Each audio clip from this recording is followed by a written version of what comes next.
Okay, so we have here a project that I downloaded from the internet, so it's not the prettiest building, but I'm not going to go around building a complete scene here, just go over some basic settings for render.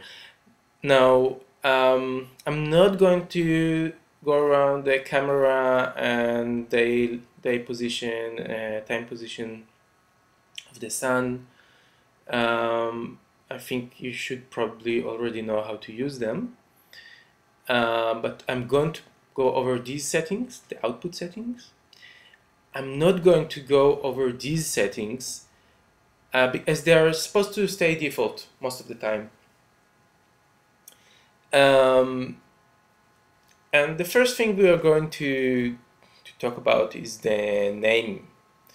And one of the nice features in Maxwell is something that I usually need to do manually in other software is appending camera name. And that's very good because if you're using several cameras, you'll always know what's the render, what's the camera you use to do a specific render. So I will name the project as project or original. Put it in the right folder.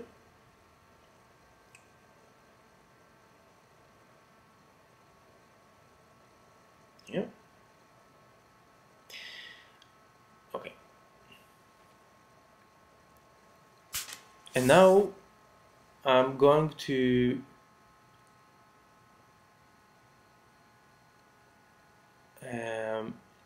well, after I put the append camera, I'm going to talk about auto renaming. Well, basically, I'm not going to talk about auto renaming because I don't think it's a good thing. I think you should name every file that you do by yourself, and in this way you know what you're doing. So please don't use auto renaming; it only creates a mess. Now, the formats you should use as an output are either the default PNG or TIFF or Targa, but never JPEG, because JPEGs downsize the quality immediately. We can use JPEG for preview purposes, but for preview you have the Fire, so it's not really necessary. And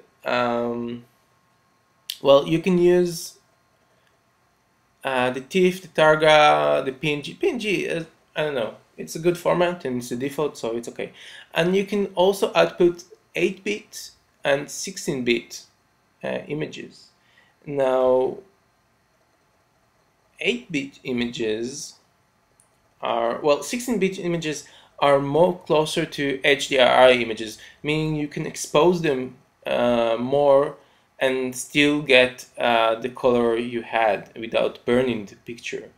So, well, for now we'll leave it in the default, but I might decide to change it later. And we will see what are the reason I will decide to change. And here the engine, the render engine. Well, this is quite simple, and you should probably know how to use it. This is the sample level, the time. This is just basic Maxwell usage. The threads, you know, if you use, if you put the threads on one, it uses only one thread or one processor. Not even one processor, one thread. If you go to 0, it uses all the threads. I'm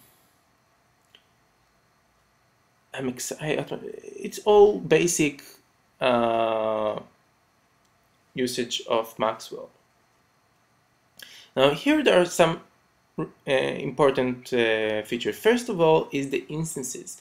What instances does is take blocks you have in the project and transform them into proxy. What proxy means it uses the geometry only once to calculate, and therefore is much faster to calculate than calculating all the geometry of all the blocks you have in the scene. The problem is you cannot have a light emitter inside the block, otherwise Maxwell will not use it as a block. So if you have a complex lighting fixture with light in it, it's very good to separate the light from the lighting fixture, duplicate them separately, and this way you will have the proxy advantage on the fixture and you could still have the light.